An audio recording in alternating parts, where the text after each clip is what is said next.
The 2025 Tesla Cybertruck recently underwent the Insurance Institute for Highway Safety's tougher moderate overlap front crash test, which now places more emphasis on rear seat protection in addition to driver safety.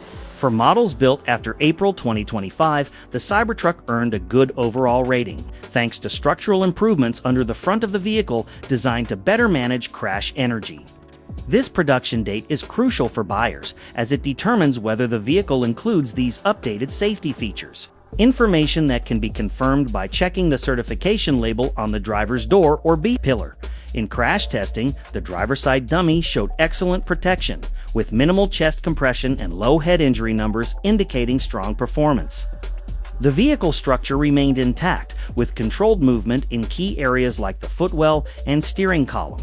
Rear seat safety was also commendable, with good head and neck protection, though chest results were rated as acceptable under the IIHS's more demanding new criteria.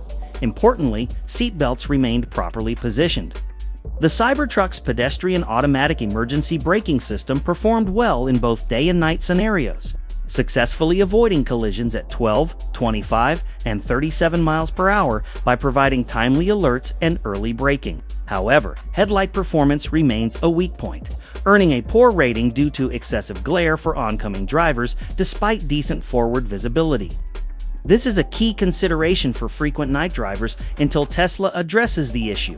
In terms of everyday usability, seatbelt reminders were rated marginal for weak alerts, and child seat anchor access earned an acceptable score, both areas with room for improvement.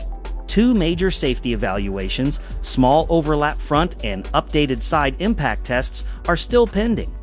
As a result, and due to its poor headlight rating, the Cybertruck currently does not qualify for a top safety pick designation. The bottom line, Cybertrucks built after April 2025 offer solid occupant protection in moderate crashes and effective crash avoidance tech, but still need updates in lighting and minor usability areas.